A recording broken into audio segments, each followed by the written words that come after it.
मुहिम में आगे हैं कि हम दोबारा उस आज़ादी के लड़ाई के एक एक पल को याद कर रहे हैं, एक एक पल को, कम नहीं ज़्यादा नहीं, एक एक पल को। अगर भगत सिंह ने young India against CA NRC NPR का जो कोऑर्डिनेशन कमेटी हम लोगों की देश भर में बनी है नौजवानों का, जो हमारे एकता के लिए, उसके संदर्भ में हम लोगों ने 3 मार्च को यंग इंडिया का हुंकार no to CAA NRC NPR का दिल्ली चलो का कॉल दिए हैं। देश भर में हर जगह जाके लोगों से हम संविधान के पक्ष में जो लड़ाई हम लड़ रहे हैं उसके पक्ष में गोलबंदी करते हुए दिल्ली चलने का प्लान लिए हैं। ये जो सरकार ने सीए एनआरसी एनपीआर को लागू किया, ये तो बेहतरीन बात है कि पहली बार इस देश में ऐसा हो रहा है। जो जनता सरकार को इलेक्ट करता था, हम लोग इलेक्ट करके उनको चुनते थे, उल्टा सरकार अब कह रहा है चुनने के बाद हम आपको सेलेक्ट करेंगे। इलेक्शन से सिलेक्शन मॉडल में सरकार जा रही है, हम अपने वोटर को करेंगे। ये खतरनाक इसलिए है क्योंकि ये देश, ये संविधान और ये लोकतंत्र चलाने वाले लोग, नेता हम भारत के लोग हैं। संविधान की जो 3 पंक्ति है, हम भारत के लोग, उन्होंने संविधान दिया, उसके आधार पर सरकार आई। अब सरकार पलट के कह रहा है नहीं आप भारत के लोग नहीं हो, आप कौन भारत के लोग होंगे हम सेलेक्ट करके बताएंगे। ये खतरनाक है और हम मोदी जी से एक ही बात पूछना चाहते हैं सवाल के रूप में। आप तो सीएए को लागू किया, इस बात को लेते हुए आप हिंदुओं को फायदा पहुंचाना चाहते हैं। एक सवाल मैं पूछना चाहता हूं, सबसे ज़्यादा जो हिंदू पीड़ित है या सबसे ज़्यादा वंचित है 2 देशों में, नेपाल और श्रीलंका, उसको क्यों नहीं आपने इसमें चुना? क्यों जिसमें सबसे ज़्यादा बुद्धिस्ट पीड़ित है चाइना में, उस चाइना को क्यों आपने शामिल नहीं किया? इसका मतलब आप हिंदुओं को फ़ायदा भी करना नहीं चाहते। मुसलमानों से झूठ तो बोल ही रहे हो, देश के तमाम लोगों से झूठ तो बोल ही रहे हो, और जिन हिंदुओं के लिए आप अपना राजनीति भी चमकाना चाहते हैं उनसे भी झूठ बोल रहे हो, क्योंकि आपकी राजनीति ना हिंदू का है ना मुसलमान का है, आपका हिंदुत्व का है, हिंदू राष्ट्र को स्थापित करने के लिए है।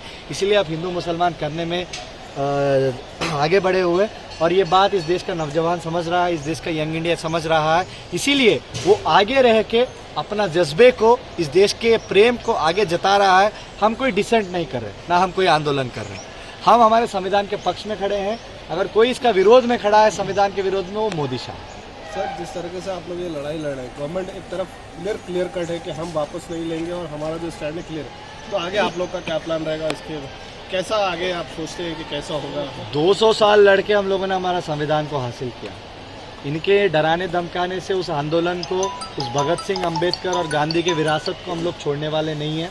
मैं अभी अपने सभा में भी बोल रहा था, इस देश में कोई रहा नहीं था, मुसलमान इस देश के हकदार था। आज़ादी की लड़ाई में उनकी जो खून है, उसके खून, उसके मिट्टी से, उसकी मिट्टी शामिल है इसके हिंदुस्तान में, और किसी बाप का हिंदुस्तान नहीं है, किसी अमित शाह के बाप का हिंदुस्तान नहीं है ये, कि वो तय करेगा कि कौन रहेगा। और उस आज़ादी के आंदोलन के उसूलों को दोबारा जनता के बीच में हम लोग यंग इंडिया की तरफ से ले जाएंगे, एक एक जगह पे हम लोग ले जाएंगे।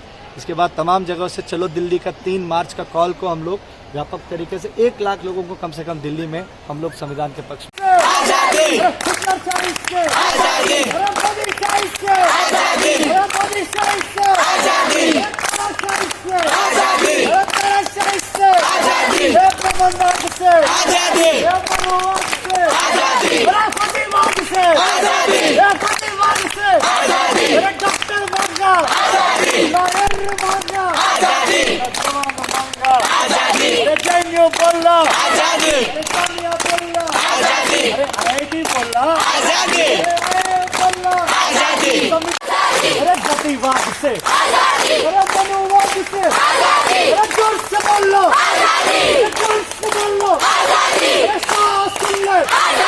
मोदी सुन ले, किसी और सुन ले, लड़ करेंगे,